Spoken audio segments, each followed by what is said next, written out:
Good morning.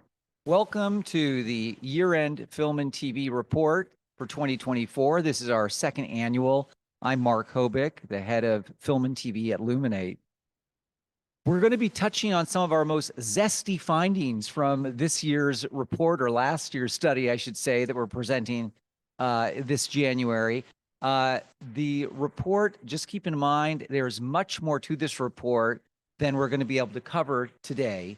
And we encourage everybody to download the report and check it out for yourself to see everything that's included. This year is a little bit different for us because we have included in the report all of the teams at Luminate have contributed to this report. So we've had our customer success team, we've had our insights team, Variety VIP has contributed, including the Film and TV data operation team. I'd like to introduce our panel now, beginning with, and let me get us to the right slide here, beginning with Julie Sesnovich. Julie is our film and TV analyst from Luminate Film and TV. Carolyn Finger is our Senior Vice President, Customer Success and Product Specialist at Luminate. And Andy Wallenstein is President and Chief Media Analyst at Variety VIP. Thanks so much for being here this morning. Before we begin, I speak for everybody at Luminate when I say our hearts go out to all of the people affected by the fires over the past 2 weeks, which are still burning incredibly here in Los Angeles. This hits a little too close to home, actually, for us here at Luminate. Carolyn, who's with us here today, Carolyn sadly lost her home in Altadena between January 7th and 8th. Your beautiful home. And I'm very, very sorry for that. Thank you, first of all, for being here and joining us in what is certainly a very challenging time. I wanted to ask you if you can just share with us, how are you navigating this loss? What has it been like for you? Thank you. First of all, I just should clarify, I really wanted to do this panel today. I'm very proud of this report. And as Mark said, it's a very collaborative effort within our team. So I'm really happy to do that. In terms of navigation, it's kind of everything all at once, not to make a movie reference, but, it's obviously, it's a terrible thing to happen, and it's impacted thousands of families all across LA. Also, though, there's been so much support within Luminate, within PMC, among colleagues outside the company, and for me personally, just people from every phase of my life, and dear friends and family. So that's been kind of a beautiful thing to come out of it. But I do want to speak, kind of specifically about, my community of Altadena, which I love so much, and just how it ties back to the entertainment ecosystem. It's very much a town that is about the kind of inner workings of entertainment, meaning writers, musicians, lighting designers, set decorators, prop masters. And so this is a community that was already kind of on its back foot because of the strikes. And so this is just another obstacle. I think it's going to get rebuilt, but there are definitely challenges. Also permitting fees, because it's a very popular shoot location, like the house, for Gene Smart's character in Hacks, Andrew McNally house. I know it's not an architecture webinar, but anyway, I'm just really grateful to be here. And, Altadena is going to come back, as is the Palisades. Thank you so much. We really appreciate having you here. And for everybody watching, we identified 5 organizations. There are many out there that are supporting the victims of the fires and those impacted. We've identified a few of them here. I believe in the downloaded report, these are all active links that people can click on, but the American Red Cross, the California Community Foundation, Los Angeles County Animal Care and Control for our furry friends, the Los Angeles Fire Department Foundation, which supports first responders and all the firefighters who have done such a tremendous job in protecting what they could, and SAG-AFTRA Foundation as well. Okay, with that, why don't we hop in? Andy, I want to start with you. And let's talk about TV series production counts. Now, we've seen 2 years of consecutive drops in terms of the number of productions, not as steeply in 2024 as we saw in 2023. I believe we had a 17% drop in 2023. Now we're at 7%. What is driving the decline, albeit slower?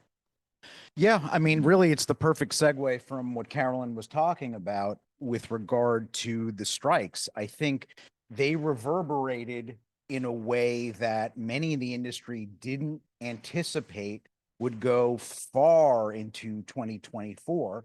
And I think that in large part is why you have seen a continued decline. As you referenced, perhaps not quite as steeply as we saw the previous year, but still there. That said, I think you have to sort of break it down as you see in these numbers between broadcast, cable, streaming, all feeling these effects somewhat differently and for different reasons. Let's start with those cable numbers you see there. I think that's really where you're seeing it hit hardest for the specific reason that the cable business, I think we are seeing secular decline. This is a business that's not coming back. Original programming is done for many of these networks, and you are seeing what is, I think, going to be an irreversible decline, in part because I think original programming resources have shifted permanently to the streaming business. However, in that streaming business, Netflix and the like, you're also seeing a significant decline. However, there, the decline is being offset in a way by programming resources that have shifted in a big way overseas. And so what you're seeing is a US decline being made up for by all sorts of interesting programming shifts going on in other countries. Now, here's where it gets even more interesting. In broadcast, you actually saw a marked increase, up 25% year over year. However, I think that's also in large part because the strikes moved a lot of programming that might have premiered in, say, the fall of 2023, moved to early 2024. But of course, I also want to set up a different metric, and we now show the next slides. Yeah. We looked for the first time this year at a metric that we didn't look at last year in Illuminate reports, where instead of just looking at season premieres, we looked at the number of episodes. And man, I'm glad we did, because we saw a very different picture where we saw a moderating decline from 17% to 7% year over year on season premieres. With episodic, we saw a deeper decline going from 17% to 20%. And here's where I think you got to be more concerned for the industry and say, what's going on here? And I think while you saw perhaps, you got to ask, why is there a differing decline or differing rate of decline? I think while you saw perhaps, an increased willingness to bring shows back, I think a lot of programmers got a bit stingier in the amount of episodes that they ordered in those additional seasons, perhaps in some pretty big shows as well, some of the more expensive shows. This is where you saw costs get cut. And so that's a worrisome decline. That's not good for the creative community either when we see declines in episodes, because a lot of writers, producers, directors, actors, that's what they count on, is having those larger episode orders, which we're going to come to in a second. Andy, I'm going to keep the talking stick with you just for a little bit longer. I want to talk about things from a distribution angle. So what we're looking at right now on the screen are the US produced TV premieres at the major SVOD platforms. Maybe you can just take us through quickly here, and then we'll take a look at cable and then broadcast from a numbers perspective. Sure. I mean, not a big shocker here. I mean, Netflix obviously is sort of leading the path here. Everyone else, it's not, far beyond. I mean, it's really a continuation of the same trends that we've seen year after year. Nothing really that significantly different. Why don't we take a look at some of the other players as well? In cable, this is where we've got everything grouped according to the big cable groups as well. I can't say that we're seeing that significant a change year over year. But it's the same groups that are in this, and obviously they've got their own streaming companies as well. And this is, of course, where we talked earlier about cable as a business. Yeah. They're not really supporting the linear networks anymore. They're going to be more concerned with their streaming services. Yeah. And then when you look on the broadcast side, again, this is where it gets a little more interesting. Broadcast is a healthier business than I think a lot of people give it credit for. Look in particular at CBS, Mhm. where, I think you're seeing a stronger number than perhaps some of the other players in the space. Right, from 16 to 40 TV premieres between 2023 and 2024.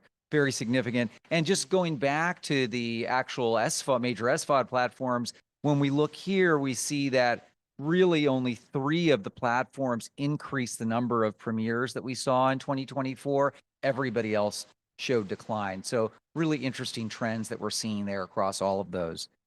Carolyn, I want to move over to you and talk a little bit about series with planned endings, limited series, as well as our next slide, we're going to look at long running series and talk about the pros and cons of both of these strategies or risk mitigations that we're seeing in television.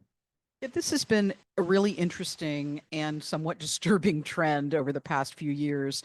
So when we're saying in our vernacular something is not renewed, that's kind of colloquially known as just something that's canceled.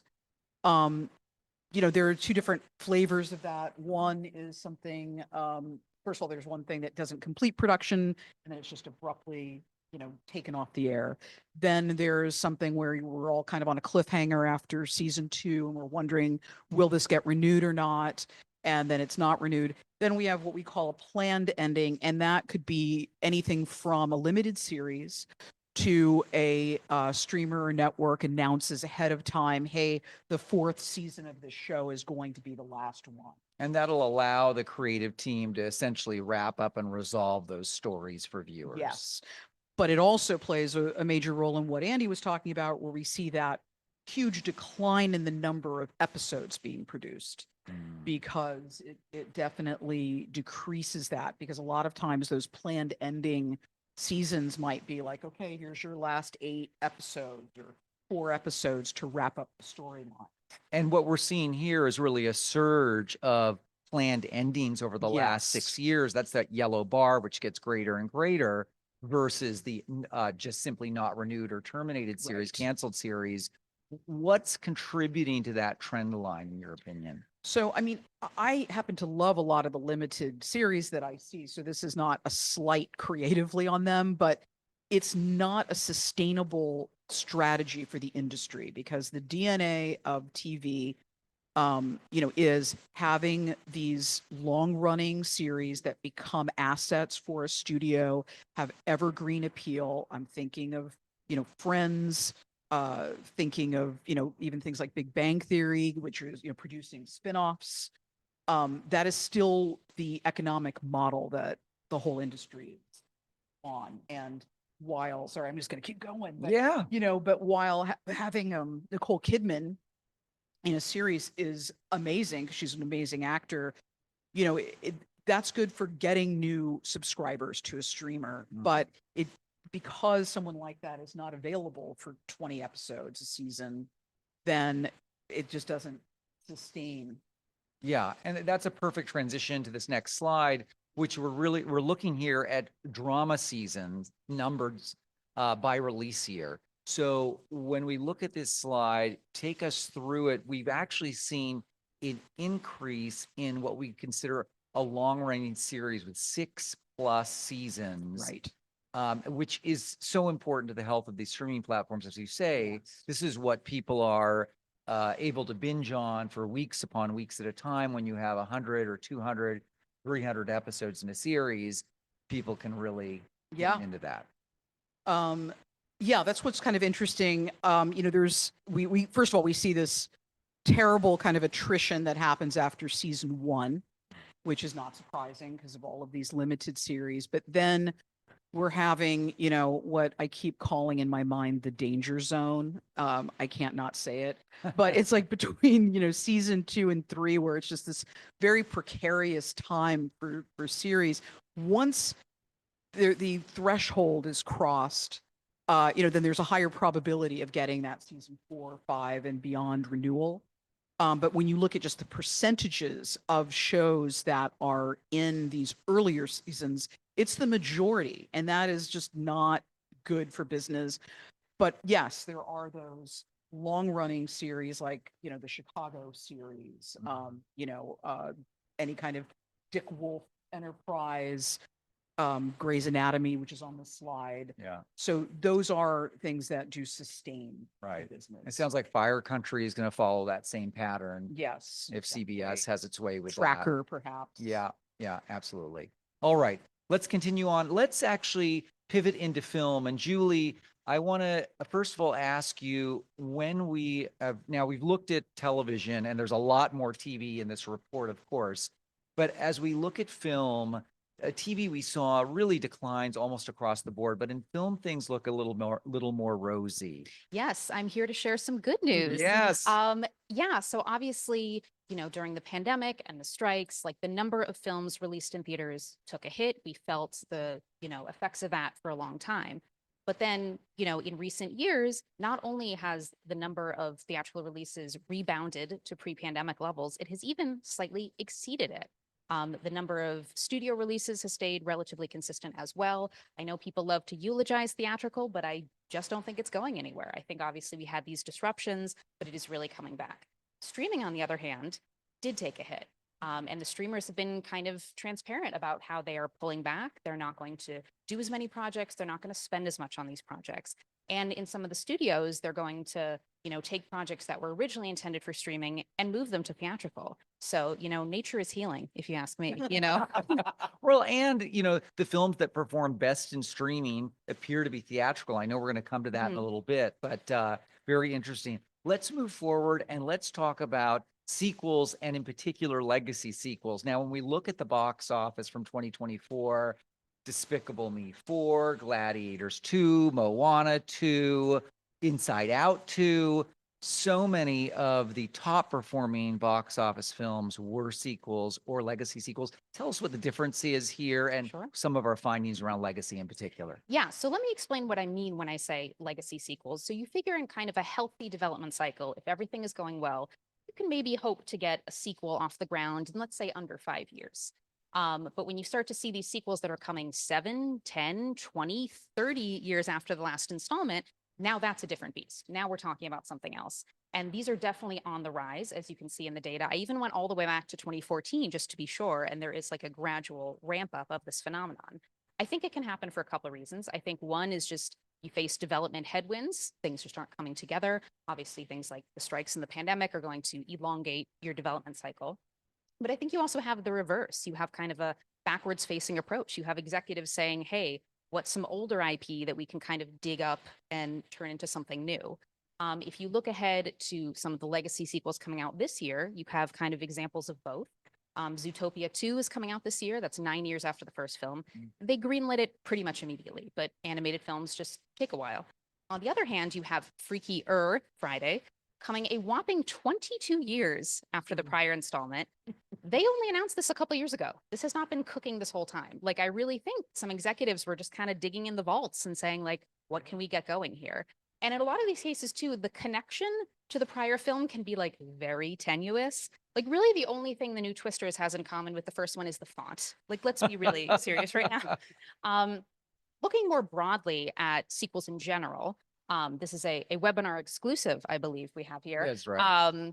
So yeah, I was curious to see, obviously, like greenlighting a sequel to a popular film, it's a no-brainer, but they can get very expensive, especially when you factor in the huge P&A spends on some of these projects.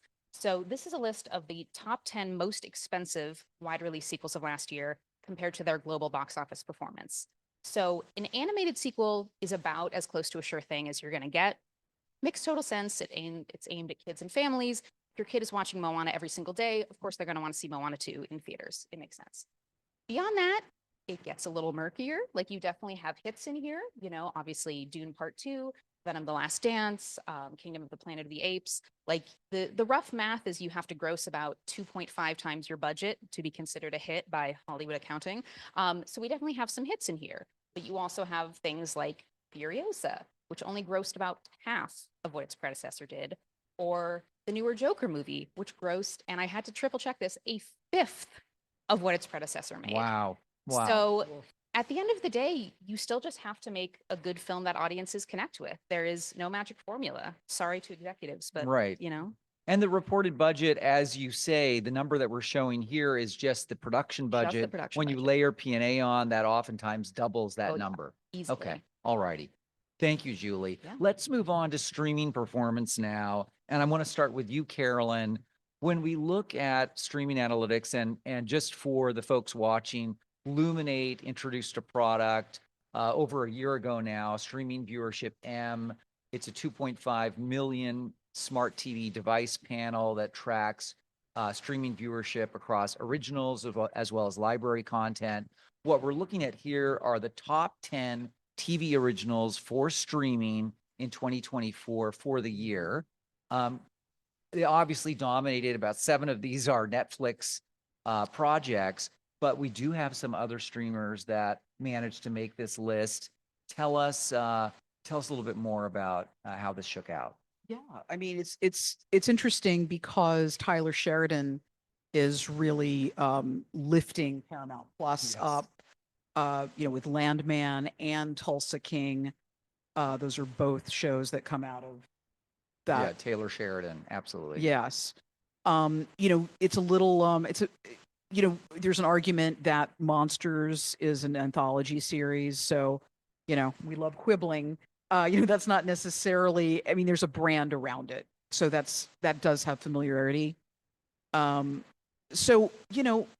also with Harlan Coben, Fool Me Once, Mhm. that's something. So they are looking towards building more franchises, even on the TV side. Yeah. I mean, it's pretty impressive when you look at Landman, Yeah. that launch. I think they only had 6 episodes that had premiered by the time we got to the end of Right. the year. So it wasn't even the full. So that it's an incredible performance for a mean- late entry. It is definitely like candy. Yeah. I'm from Texas, so it is something that definitely resonates for me about it. Yeah. All right. Thank you. Julie, let's jump into the film rankings here. Now, when we look at these, all but one is a theatrical release that then premiered on streaming after its theatrical run. I believe Carry On Netflix, which is from our friends at Amblin Partners. Congrats to them.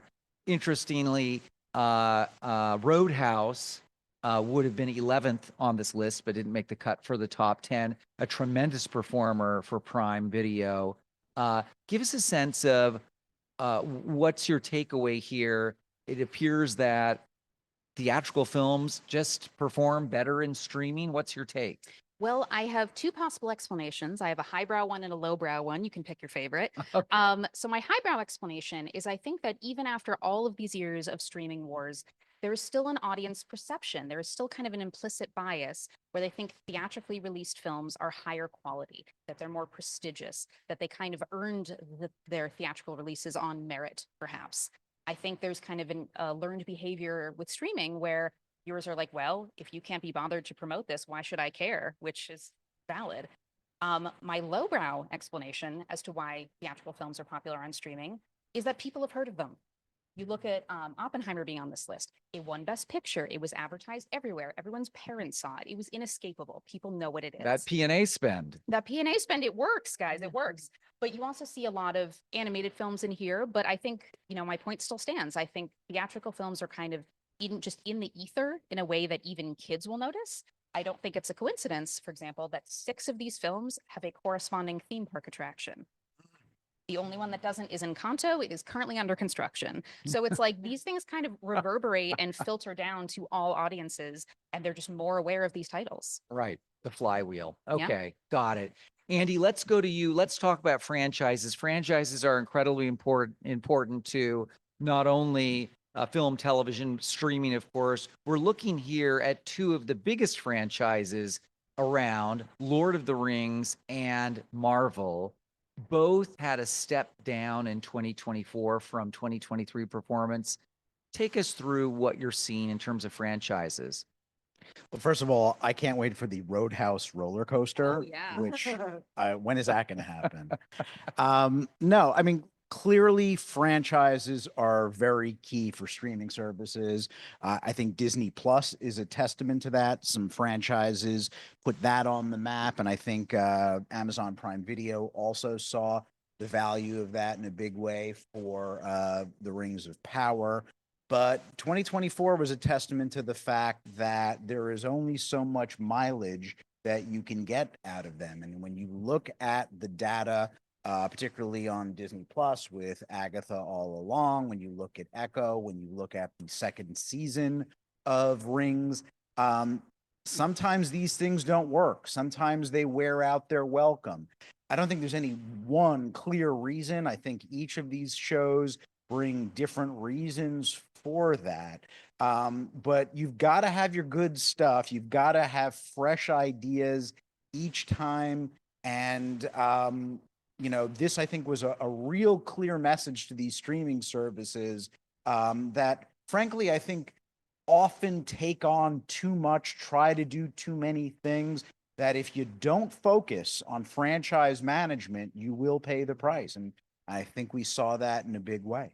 Yeah, absolutely. And it isn't just an execution or budget issue, because when we look at the Rings of Power, $58 million per episode, Wow. almost $1 billion spent there. I don't think anybody up here would say it wasn't beautifully shot. It was an incredibly compelling story, but still the drop off between season 1 in 2022 and season 2 in 2024 was very significant. So it's a challenge for the media companies for sure. Then I want to move over to Star Wars. And Carolyn, I've saved this for you because I know this is something that we both love and we watch this very closely. First of all, The Acolyte did not perform the way Disney would have liked it to. Sadly, it performed below the Book of Boba Fett, below The Mandalorian, below Andor. So many of the other series have performed better than this. You're looking actually at our stream viewership M data here, Yeah. and we actually see declines towards the end of the series. Tell us a little bit more what you're seeing, and what do you think is behind the data in terms of why audiences didn't spark to this? I mean, okay, I think there are kind of two explanations. One that just cannot be ignored is the lead character is a woman and a woman of color. And there's just a certain segment of the audience that just is kind of like no girls allowed. Yep. And then we saw that with Ghostbusters as well. So that's definitely true. And I do think it also refers back to what Andy's talking about with franchise fatigue. There's so many things that come up. And, I am a proud nerd, and I could not get into the Lord of the Rings, which is one of my favorite franchises. Yes. And I think it's just sometimes the universes there's just so much complexity, and it's just kind of a heavy lift when you have something that's highly serialized, and that's true for Marvel as well, and increasingly for Star Wars. Like a lot of times for Star Wars, it's just, wait, where are we in the timeline? Yeah. Yeah. It's asking a lot of dedication for audiences. So, And I think from a viewership metric standpoint, if I can just tag that on, is when we don't see that 90% completion rate, yes, we know that it's very difficult for these shows to get renewed for multiple seasons. Very or true. additional seasons after that. Before we move into our closing, I wanted to just mention to the folks watching, if you have any questions, feel free to enter them into the question box at the bottom of the page.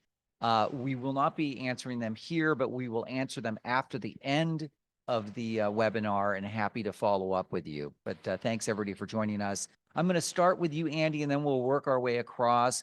Andy, tell me about your 2025 outlook. What should we expect, or what are you expecting? Well, I'm going to ask our viewers to take a broader look at the media landscape. We've had a conversation here about film and television.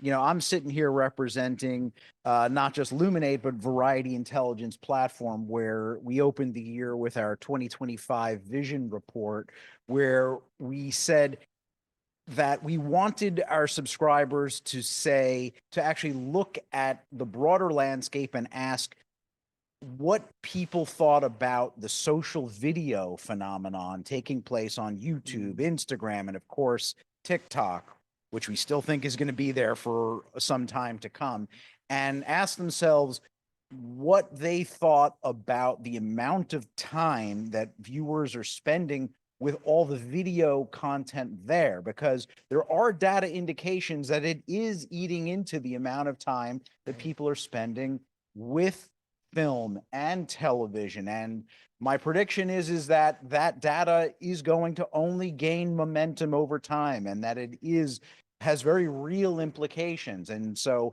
I'm certainly going to be spending more and more time studying those trends. I think it has very real implications in more ways than one. Fragmentation is going to be a more significant issue going forward for all the streamers and long form providers of content. Absolutely. Okay. Julie, how about you? Yeah, I mean, I know I'm like always beating the drum for theatrical over here, but I really do feel like it is coming back in a major way. I think filmmakers are just getting really burnt out on streaming. They're tired of sending their films into kind of the void. They want their films to be part of the cultural conversation. They want them to be in the zeitgeist, and they want them to make money. These are very reasonable things to want.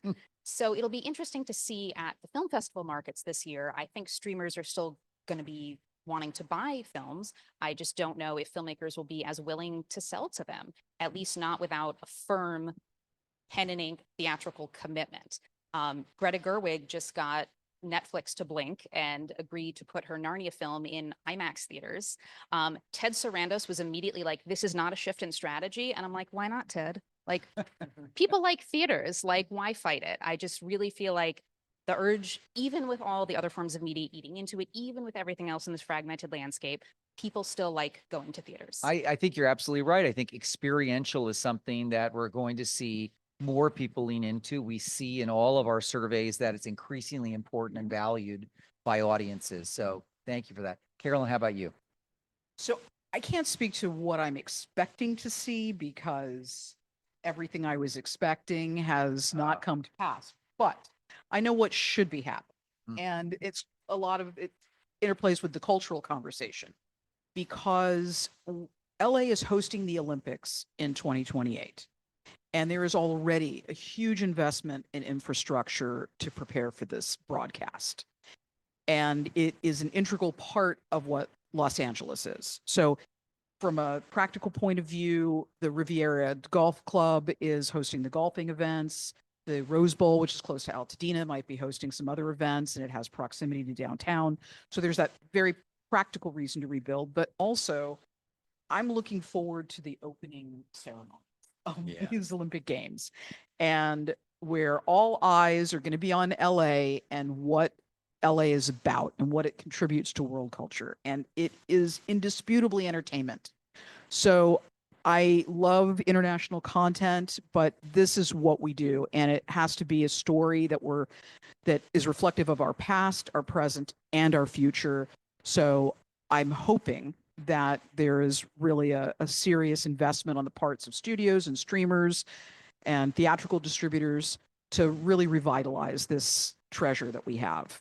That's right. Because in the same way that I feel like the Paris Olympics, Paris played this tremendous role as a character within Los Angeles should do the same. Amen. I think that's a wonderful closing point. I want to thank this panel. Thank you so much for your time, each of you. I also want to thank the teams at Luminate. There are dozens and dozens of people behind us who helped in crafting this, collecting the data, writing the report, and it really was a team effort. So thank you to everybody at Luminate. And finally, thank you for joining us today.